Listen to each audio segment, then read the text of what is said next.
మాజీ సీఎం కేసీఆర్ కీలక వ్యాఖ్యలు చేశారు. గంభీరంగా మౌనంగా ఈ ప్రభుత్వాన్ని చూస్తున్నానన్నారు. జహీరాబాద్ నేతలు కార్యకర్తలు ఫామ్ హౌస్ లో కేసీఆర్ ను కలిశారు. ఈ సందర్భంగా కేసీఆర్ కీలక కామెంట్స్ చేశారు. కొడితే మామూలుగా కాదు, గట్టిగా కొట్టడం తన అలవాటన్నారు కేసీఆర్. ఫిబ్రవరి చివరిలో భారీ బహిరంగ సభ పెడతామని ప్రకటించారు. ఎక్కడి ప్రాజెక్టులు అక్కడే పడుకున్నాయన్నారు. సంగమేశ్వరం, బసవేశ్వరం, కాళేశ్వరం ప్రాజెక్టులను ఎండబెడుతున్నారని కేసీఆర్ విమర్శించారు.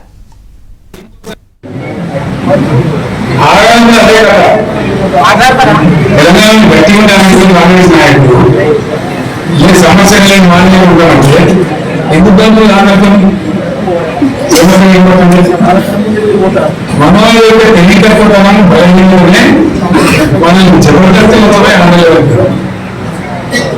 ఆ కోసం 60 ఏళ్ళు అనుభవించాను. ఏం కోసం అర్థం లేక కాదు కదా.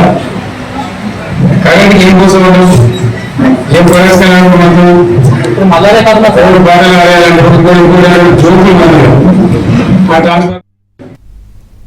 రైట్. కేసీఆర్ కామెంట్స్ సంబంధించి మరిన్ని వివరాలు అందించేందుకు మా తెలంగాణ బ్యూరో ఇన్ఛార్జ్ నవీన్ సిద్ధంగా ఉన్నారు. నవీన్, రాష్ట్రంలో ఒక్క పథకం కూడా సరిగా అమలు కావడం లేదని ప్రభుత్వంపై తీవ్ర ఆరోపణలు చేస్తూనే కొడితే మామూలు కాదు, గట్టిగా కొడతారని హెచ్చరించిన పరిస్థితులు అయితే కనిపిస్తుంది. దీన్ని ఏ విధంగా చూడాలి అంటారు? సో తెలంగాణలో ఇటు లోక్సభ ఎన్నికల తర్వాత పూర్తిగా ఫామ్ హౌస్ కి పరిమితమైనటువంటి కేసీఆర్ సో అనేక సందర్భాల్లో కూడా ఇటు ఆయన ఫామ్ హౌస్ లో పార్టీ నేతలను ఉద్దేశిస్తూ కొన్ని కామెంట్లు చేస్తూ వచ్చారు. అయితే ఇవాళ గజ్వేల్ నియోజకవర్గానికి సంబంధించినటువంటి కార్యకర్తలతో ఆయన చేసినటువంటి వ్యాఖ్యలు మాత్రం ఒకంత సంచలనంగా మారాయి.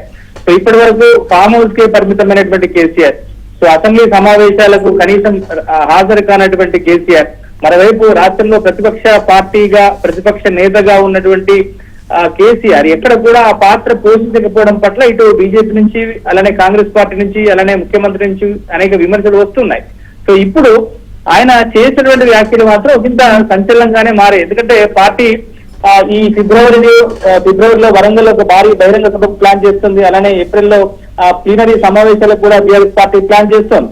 మరోవైపు వచ్చే ఏడాది జిహెచ్ఎంసీ ఎన్నికలు కూడా ఉన్నటువంటి నేపథ్యంలో ఇక కేసీఆర్ ఇప్పటి వరకు సైలెంట్ గా ఉన్నటువంటి కేసీఆర్ ఇక పూర్తిగా ఆయన కార్యక్షేత్రంలోకి దిగాలని భావిస్తున్నట్టుగా తెలుస్తుంది. సో దానిలో భాగంగానే ఆయన చేసినటువంటి వ్యాఖ్యలను మనం ఒకసారి చూడొచ్చు. ఇన్నాళ్ళు తాను సైలెంట్ గా ఉన్నప్పటికీ కూడా సో పరిస్థితులను గంభీరంగా చూస్తున్నాను, నేను కొడితే ఇక మామూలుగా ఉండదంటూ ఆయన చేసిన వ్యాఖ్యలు మాత్రం సో ఆయన ఇక రానున్నటువంటి రోజుల్లో రాష్ట్ర రాజకీయాల్లో ఇంత యాక్టివ్ పాత్ర పోషించేటువంటి అవకాశాలు ఉన్నట్టుగానే ఆయన చెప్పినట్టుగానే మనకు అర్థమవుతుంది. మరోవైపు ప్రభుత్వం మీద కూడా అనేక విమర్శలు చేశారు. ఎందుకంటే రైతు బంధు విషయంలో ఇటు ప్రభుత్వం నాంచడం, రైతు బంధు ఇవ్వకపోవడం, మరోవైపు గురుకులాల్లో కలుషిత ఆహారం తిని విద్యార్థులు ఆసుపత్రుల పాలు కావడం, మరోవైపు కరెంటు కోతలు కావచ్చు, ఇతర సమస్యలన్నింటినీ కూడా కేసీఆర్ ఇవాళ సమావేశంలో ప్రస్తావించారు. సో ప్రధానంగా ఆయన చేసిన వ్యాఖ్యలు కనుక చూస్తే ఇన్నాళ్ళు తాను సైలెంట్ గా ఉన్నప్పటికీ కూడా సమస్యలను ఏంటంటే గంభీరంగా చూస్తున్నాను, ఇక నేను కొడితే మాత్రం గట్టిగా కొడతాననేటువంటి వ్యాఖ్యలు మాత్రం